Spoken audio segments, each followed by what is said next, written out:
queridos alunos, com uma alegria nós encontramos aqui mais uma vez. Hoje nós vamos dar continuidade aos nossos temas aí da filosofia, e hoje nós vamos tratar da filosofia do Freud, né? Sigmund Freud, que é interessante porque tem uma parte da psicanálise, uma parte que ele vai falar ligada à educação, ao comportamento humano, né? Então, o Freud e a psicanálise, eles popularizaram, sim, de uma forma bastante comum, né, as ideias e, portanto, aquilo que era veiculado assim de modo errôneo ou distorcido, como tudo que passa assim dentro desse processo de grande divulgação, em especial nessa sociedade de massa como é a nossa, esses conceitos ou a fundamentação e o comportamento sempre foram assim motivos de muitas distorções, né? Então é preciso, antes de mais nada, a gente esclarecer o significado então da expressão psicanálise. Em primeiro lugar, essa é uma teoria, né, que pretende explicar o funcionamento da mente humana, né, do nosso cérebro. Além disso, ela também é capaz de dar explicação, ela se transforma num método de tratamento de diversos transtornos de origem mental, né? Então são dois fundamentos da teoria psicanalítica. O primeiro deles é o processo psíquico. A sua imensa maioria, né, desses processos são inconscientes. A nossa consciência não é mais do que uma fração, né, de nossa vida psíquica total. Então é pequenos flashes, vamos assim dizer. E o segundo aspecto, ou fundamento da teoria da psicanálise, é exatamente os processos psíquicos inconscientes. Eles são dominados por nossas tendências sexuais. Então nós podemos dizer, gente, com muita clareza, né, que antes do Freud nós tínhamos assim vários enigmas, distorções, confusões. E a partir do Freud nós vamos ter uma interpretação mais clara do nosso comportamento, né? Daquilo que realmente é natural, é comum do ser humano e aquilo que é um distúrbio. Então o Freud ajudou demais naquilo que pudesse de fato compreender a natureza humana, as sensações humanas, os instintos humanos, e essa possibilidade de relacionar com todos esses furores, né? Com todas essas sensações, desejos, paixões, atrações, medo, renúncia, repulsa, né? As insatisfações, tudo isso o Freud então possibilitou para a gente conviver de modo harmônico e, quando necessariamente revelar algum transtorno, a forma de tratar o transtorno. Então Freud teve uma contribuição fantástica, né, para o processo de evolução humana e para a nossa própria felicidade, né? Então o desejo e a insatisfação são elementos inerentes à nossa vida psíquica, né? Não só o sexual, né, gente? Mas para tudo. Então o desejo e a insatisfação, o desejo ligado a sonhos, a projetos, né? Naturalmente o Kant já dizia para nós que os desejos têm uma natureza efêmera, passageira, imediatista, né? Enquanto que a vontade é aquilo que tem projeto, é duradouro. Você vai passar algum tempo para conseguir realizar aquilo que é fruto da vontade. O desejo é imediato, como por exemplo, vontade de tomar um sorvete, ir lá e toma um sorvete, matou o desejo de tomar o sorvete. Então, os desejos são imediatistas, né? A vontade já é programada, já vai levar algum tempo e subentende-se renúncia, dores, perdas às vezes, para que a gente conquiste, né? E as insatisfações, gente, são naturais porque elas ajudam a gente a crescer. As insatisfações é a demonstração clara de que nós não podemos tudo, de que nós temos limitações sim, e que é natural ser limitado por alguma coisa, e que é natural perder, e que é natural tomar fora, e que é natural alguém dizer que a gente não é tão bonito assim, que é natural dizer que a gente não tem a performance sexual, né, que gostaríamos que nós fosse o que a gente imaginava que tivesse. Então tudo isso é natural. O problema é que a gente tem que lidar com essas insatisfações para também nos ajudar a crescer, a amadurecer, a aprimorar as nossas relações, mas sobretudo, gente, aprender a nos autossuperar, aprender a encontrar fórmulas de lidar com essas insatisfações de modo que isso não nos atrapalhe, não nos leve a crises existenciais ou depressivas, né?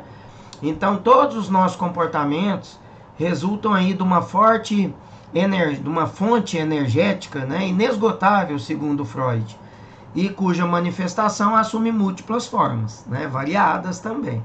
Trata-se então do núcleo instintivo que dá vida ao nosso psique, constituído aí por duas polarizações antagônicas. Uma delas é a libido, o desejo sexual, a que Freud deu o nome de Eros, e a outra o impulso de morte, ligado à agressividade, né, o alto e o hétero dirigida, né, que Freud deu o nome de Thanatos, aproveitando os dois deuses da mitologia. O Eros, né, ligado à libido, ao desejo, à paixão e tal, e o Thanatos ligado à morte, à destruição, né, à inveja e à perseguição, né. O Thanatos é destrutivo, vamos assim dizer. Então, em suas primeiras manifestações, a libido liga-se a outras funções vitais, né?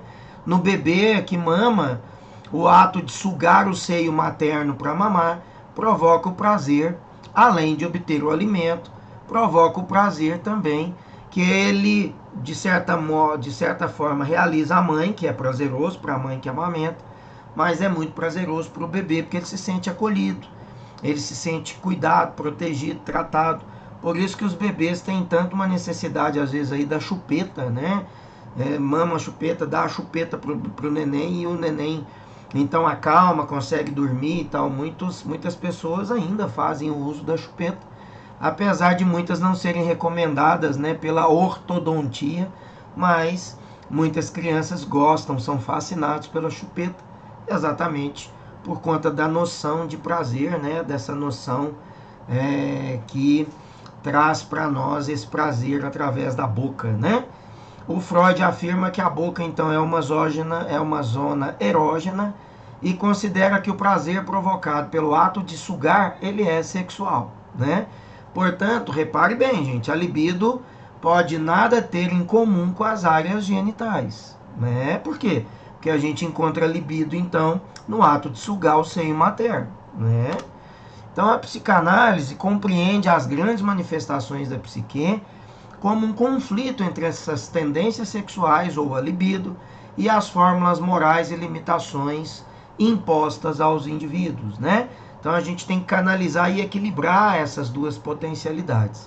Esses conflitos, então, conforme você pode acompanhar aí comigo no slide, geram sonhos, né? Que seriam, segundo a interpretação freudiana, as expressões deformadas ou simbólicas dos nossos desejos reprimidos. Por isso que às vezes a gente sonha com alguma coisa que não tem muito a ver com aquele contexto em que a gente está vivendo, mas algo que a gente pensou, um filme que nós assistimos, uma conjugação às vezes de um desejo que é ali, que a gente alimenta há algum tempo, conjugado com alguma realidade do momento em que nós estamos vivendo. Então os sonhos, eles muitas das vezes traduzem esses desejos aí reprimidos, escondidos, né, dentro de nós, e que às vezes o sonho então revela, porque é uma forma até prazerosa de, através do sonho, a gente viver uma realidade, né? Pelo menos uma realidade sonhada, desejada, pretendida, mas que nunca conseguimos realizar, porque existem realidades que não dependem somente de nós, né? Vai depender de outras pessoas, do sistema, para que a gente também possa realizá-las, né? Então geram os atos falhos ou lapsos, distrações falsamente atribuídas ao acaso, né? Mas que remetem ou revelam aqueles mesmos desejos obscuros que vêm ali há algum tempo alimentando, né, toda a nossa essência, a nossa libido e etc, né? Então, a psicanálise, que se faz através aí da conversação, trata as doenças mentais a partir da interpretação desses fenômenos, levando o paciente a identificar as origens, né, desse problema, o que pode ser o primeiro passo para a cura. Que aí, depois de identificar o problema, onde que originou aquele trauma, onde que originou aquele problema, o psicanalista ele consegue então direcionar o paciente para que ele possa ser curado daquele trauma, daquele problema, até mesmo usando a regressão, né? Em muitos casos, a regressão voltando lá no útero materno, e é possível, quando faz a regressão, volta no útero materno, trata o problema ali você volta do transe, você vem curado daquele problema que era às vezes histórico, né? Então existem várias linhas de tratamento dentro da psicanálise, né? Um dos fenômenos que ocorre aí durante a terapia psicanalítica é a transferência dos sentimentos, né, o amor ou o ódio, do paciente para o seu analista. E isso é extremamente necessário para que a pessoa possa ser acalmada, tratada, melhorada. E é também por isso que a gente tem que entender que o psicanalista, o psicólogo, aquele que trata propriamente, né, desse tipo de problemas ligados às nossas emoções ou mesmo ligado à mente, eles também precisam muitas das vezes de tratamento e de terapia, porque eles vão transferindo para eles uma gama de problemas que eles ouvem todos os dias nos seus consultórios, né, nas suas clínicas. Então essa é propriamente a ideia de transferência e sublimação, que é um outro conceito, ou dois conceitos importantíssimos dentro, né, da psicanálise e, portanto, da filosofia do Freud. Aqui nós temos um balãozinho do lado, uma charge que vai reportar um pouquinho o humor, né, que o Freud traduz em muitas das suas obras. A moça aqui de uma sainha muito curtinha pergunta para o Freud, né?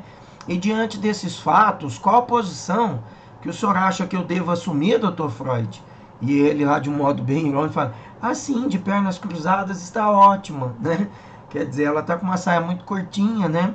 E isso vai demonstrar que é da natureza o desejo, a atração tanto para homens quanto mulheres, atração pelo sexo oposto, atração pelo mesmo sexo, mas isso é da natureza do ser humano e é, portanto, natural que todos nós sentimos, né, ou sintamos. Então, segundo Freud, olha, ele vai dizer que os mecanismos de defesa, então, primeiro é o isolamento, que compõe uma forma de separar os aspectos da realidade, geradores de ansiedade, né, do resto da psique. Então, aquilo que gera a ansiedade, aquilo que gera o transtorno, opa, vamos tentar isolar, vamos tentar afastar. Então, o máximo que a gente puder separar daquilo que nos gera ansiedade, daquilo que nos gera essa compulsão, opa, é uma via de defesa que o ser humano tem. O segundo é o deslocamento, mecanismo que direciona os sentimentos acumulados, em geral aqueles mais agressivos, né, em pessoas ou objetos menos perigosos. Então, a gente transfere pro objeto, transfere ali pro bonequinho, transfere pro saco de box, né? E assim a gente consegue descarregar aquela gama de pensamento negativo, de ódio, de agressividade, né? Que o Thanatos nos domina, né? E a sublimação é o mecanismo que transfere a energia inicialmente destinada aos propósitos sexuais para atividades produtivas. Então, por exemplo, ao invés de eu ficar canalizando o desejo sexual, a fantasia, a libido, aquilo que não me deixa sossegado, que não deixa as pessoas tranquilas, então eu vou canalizar isso em pintura, em yoga, em trabalho artístico, trabalho manual, numa atividade esportiva. Quer dizer, eu vou preencher meu tempo e vou canalizar o meu pensamento, o meu direcionamento para algo que vai impactar menos, né, no meu emocional, em razão de não ficar direcionando toda aquela potencialidade de desejos que é natural que todos nós tenhamos para a área sexual. Então vamos canalizar para a arte, vamos canalizar para o esporte, vamos canalizar para a cultura, de modo que a gente sofra menos pressão, né? E a sublimação, olha, é a defesa bem sucedida. E consiste então em usar daquela energia originalmente dirigida para o propósito sexual ou agressivo para uma finalidade social aceitável. Então, se eu conseguir canalizar, se eu conseguir transferir a energia da sexualidade, a energia dos sentimentos agressivos para o esporte, para a arte, para a literatura, para uma outra atividade social aceitável, opa, sublimou o problema, e isso é interessante para nós, né? O exemplo, então, um indivíduo com alta agressividade pode se tornar, por exemplo, cirurgião. Ele necessita, para isso, cortar tecido sem hesitação. É uma forma de socializar, né, a agressividade dele. Por quê? Porque ele tem que diminuir a tensão nas mãos para que ele não corte além da conta, né? Para que ele canalize as emoções, a tensão para o fenômeno cirurgia, que é delicado e que não dá para a gente ter brutos fazendo cirurgia, né? Então é algo que tem que ter uma canalização de sentimentos para que a gente consiga ser bem sucedido no procedimento cirúrgico, né?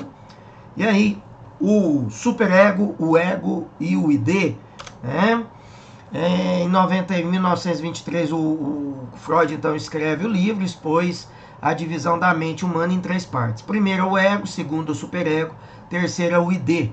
O ego se identifica com a nossa consciência. O superego seria a nossa consciência moral, ou seja, os princípios sociais, as proibições, aquilo que são incalculados, né, gente, ao longo aí dos primeiros anos da nossa vida, né, e que acompanha a gente de forma inconsciente. E o ID é exatamente os impulsos múltiplos da libido, ligada muito mais à questão sexual, né, dirigido sempre para o prazer. Os 3 termos alemães, então, empregados por Freud, na língua materna do Freud, ele chamava de Ich, Es e Überich, né, que são o ego, o superego e o ID. Né? A influência que Freud então exerceu em várias correntes da ciência, da arte, da filosofia foi enorme, né? Mas a gente não deve deixar de dizer que muitos filósofos, psicólogos, psiquiatras fazem sérias objeções ao modo como o pai aí da psicanálise e seus discípulos apresentam os seus conceitos, né? Como realidades absolutas e não como hipóteses ou instrumentos de explicação que podem ser ultrapassados pela evolução científica, né? Em alguns casos foram mesmo ultrapassados. Então, há algumas restrições com relação à teoria desenvolvida pelo Freud, né? A depressão, por exemplo, era um transtorno mental para cujo tratamento a psicanálise pode funcionar somente como coadjuvante, né? Ela só vai auxiliar devido ao caráter bioquímico, quer dizer, tem que ter remédio, tem que ter uma medicação. Ela só é coadjuvante, paralelo. Além disso, olha, em uma das suas últimas obras, O Mal-Estar na Civilização, publicado em 1930, o Freud, ele tenta explicar também a história da humanidade como a luta entre os instintos de vida, né, o Eros, e os instintos de morte, que é o Thanatos. Essa teoria dele, né, cujo caráter é bastante maniqueísta, porque você tenta demonizar o outro para se exaltar, né? O Egos demoniza o Thanatos para se exaltar. O Thanatos demoniza o ego para se tornar grandão. Então, há um maniqueísmo que é extremamente negativo, né? Você tem que menosprezar o outro, destruir o outro, desfazer do outro para se sentir bem, ou para se sentir poderoso, ou para ser autodominável, né? Isso, de fato, precisa ter uma dose aí de prudência, né? E isso, então, é interessante para que a gente analise dentro da psiquiatria, né? E dessa psicanálise aí desenvolvida pelo Freud. E as fases, então, psicossexuais que a gente estuda na educação, né? O Freud dividiu em 5 fases. Olha, a primeira faixa etária, gente, acompanha aí, ó, com a pontinha do meu mouse. O nascimento até 1 ano, né? A zona erógena. Nós sentimos muito prazer na boca, inclusive a libido atua na boca com prazer de sugar o seio da mamãe, né? Então, a gente sente prazer no bico, acalma com a chupeta, né? Dorme a noite inteira, porque nós estamos nessa primeira faixa etária, de 0 a 1 ano, em que a gente está na fase da boca, que é a zona erógena, é a boca, né?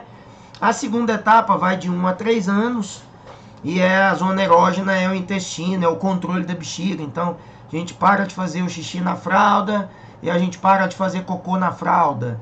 A gente já domina o intestino para fazer cocô no piniquinho, depois no vaso sanitário. A gente já domina para ir no vaso e fazer o xixi lá no vaso. E logo, logo nós vamos eliminando a fralda, vamos eliminando o piniquinho. A gente já começa a ter um processo de autonomia. A zona erógena é o intestino e o controle da bexiga. A gente sente prazer nesses 2 órgãos. Depois aqui embaixo, né, a faixa etária de 3 a 6 anos. As zonas erógenas são de fato genitais.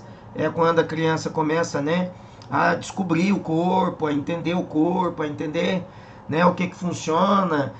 Toca na genitália, sente prazer, né, tem ali ereção, tem ali alguma coisa que desperta uma anormalidade, né, na criança. Em alguns, nessa fase, é até natural, né, gente? Que elas, inclusive, se masturbem, viu? Porque tá dentro do processo de autodescoberta, tá? A quarta fase, a faixa etária, então, é de 6 anos até a puberdade, que vai ser variável a puberdade, né, gente? A zona erógena, então, são sentimentos sexuais, né?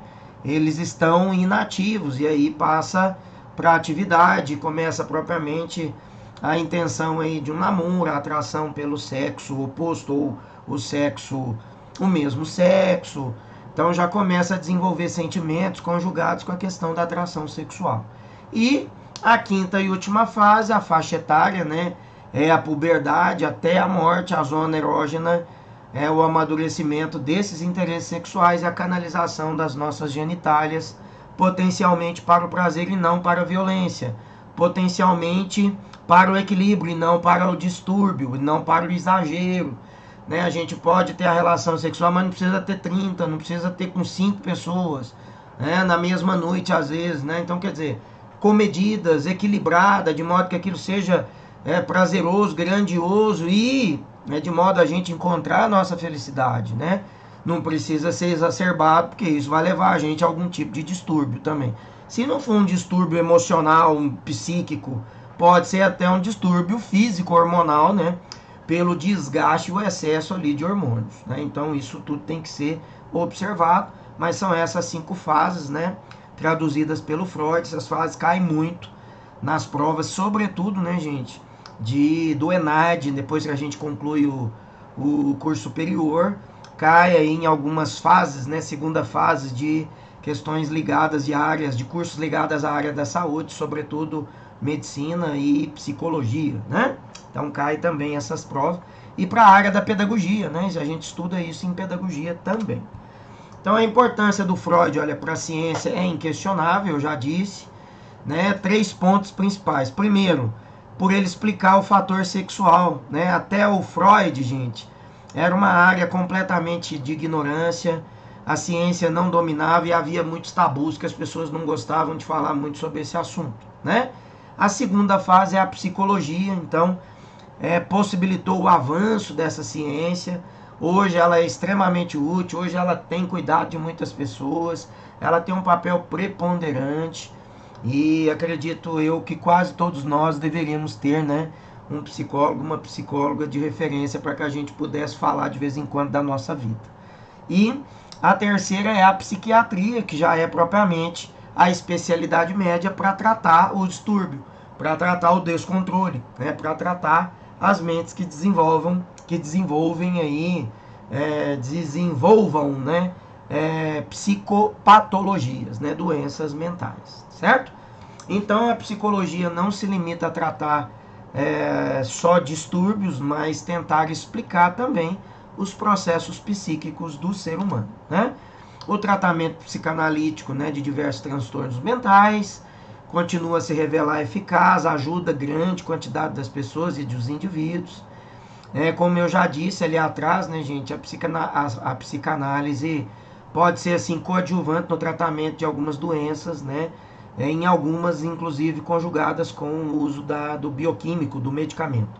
Em outros casos, ela pode se tornar a protagonista oficial, evitando recursos farmacêuticos, internações, né? E, portanto, pode também levar as pessoas aí a entenderem que esses conflitos internos são inerentes ao ser humano, são normais, auxiliando-os, então, a conviver com ele, a potencializar, né? Canalizar todas essas sensações que precisam ser equilibradas, colocadas no trilho. Mas existem muitas coisas que são normais, né, gente? Atração, desejo, né, a masturbação, as fases, as evoluções, tudo isso é natural, isso é intrínseco ao ser humano, né? Deixou de ser pecado, pelo menos para as visões, né, evoluídas, né, do mundo contemporâneo. É lógico que nós ainda vamos ter religiões conservadoras, evangélicas, que vão criminalizar, né, essas questões, vão imputar isso como pecado, como erro, como grave, tá? Mas a gente precisa entender que isso é natural e é intrínseco ao ser humano. Então, o princípio do prazer e o princípio da constância, quando observamos, por exemplo, a fome ou o desejo sexual, constata-se que há ali uma sucessão de tensões seguidas de descargas, né? O crescimento da tensão é seguido de desprazer, quer dizer, quanto mais tenso, menos prazeroso fica, né? E aí vem a descarga, que é propriamente de prazer. Então, Tal regulação, gente, é chamada do princípio de prazer, que é exatamente quando a gente alivia aquela tensão, é exatamente quando a gente alivia aquela potencialidade, aquele desejo. Já a estabilidade, gente, quando a gente consegue estabilizar esses processos psíquicos, né, o princípio de constância é exatamente estabilização desses transtornos, a estabilização dessas tendências, né? É a maneira confortável de viver mesmo com algumas dessas arestazinhas que precisam ser aparadas. Esse é o princípio de constância, né? E, portanto, extremamente necessário. E é por isso que um profissional, um psicólogo, um psicanalista, pode nos ajudar nesse sentido. E a metapsicologia, que vai falar do princípio de prazer que nós já falamos, mas o princípio da realidade, né? O princípio de prazer ou desprazer, ele tem como propósito dominante alcançar o prazer, né, gente? Evitar aquele desprazer, evitar a depressão, evitar a tristeza, evitar que a gente toma, né? Pra que, fulano, você vai lá pra sofrer à toa? Então, seria mais ou menos evitar esse princípio, né? Cultivar o princípio de prazer. Pra que você vai lá? Pra que você vai ligar? Pra que você tem que ver essas fotos? Pra que você tem que olhar a mensagem do celular? Para quê? Para evitar o desprazer, para evitar a dor, para evitar a tristeza, né? Então, esse seria uma forma da gente cultivar o princípio de prazer. E o princípio de realidade, gente? Ele tem como princípio, como propósito o quê? Obter prazer a partir dessa realidade, fazendo uma alteração real nessa realidade, né? Para que a gente possa obter, então, prazer. Então, a prova de realidade, gente, é a capacidade que a gente tem de distinguir percepção e representação interior e exterior. Aqui é importante dizer, gente, que o princípio de realidade também envolve a morte. Então, eu falo assim, devo levar ou não a criança no velório do vô, no velório dos pais e tal. Deve levar, por quê? Para cair no princípio de realidade. A gente ama muito, a gente sofre mais, você cai na realidade. É importante a gente ver o defuntinho com o algodãozinho lá, roxinho, para a gente entender o quê? Para o nosso consciente entender que morreu. Eu amava demais, eu preciso demais, eu não sei o que eu vou fazer a partir de agora, mas eu tenho que entender que a pessoa morreu. Eu não posso nutrir um amor como se essa pessoa continuasse viva, né? Eu não posso traduzir elementos como se essa pessoa continuasse viva, como a gente vê, infelizmente, algumas pessoas fazendo, né? O quarto da pessoa vira altar, não pode tocar nisso, não pode tocar naquilo, não pode fazer o prato que a pessoa mais gostava, isso não pode, isso não. Então, há um culto sagrado daquela pessoa que morreu, de modo que a gente não liberta o morto e de forma que a gente também não se liberta de quem morreu. E isso não é importante, isso não é bom, né? O princípio de realidade, ele é necessário para que a gente caia na realidade que a pessoa morreu. E a gente precisa entender que vamos continuar amando demais, mas nós vamos amar demais sabendo que não está presente e que não adianta eu cultivar a pessoa como se presente ela tivesse, porque isso vai levar à esquizofrenia, vai levar a algum tipo de transtorno, e isso não é saudável para nenhum de nós, tá bom, gente?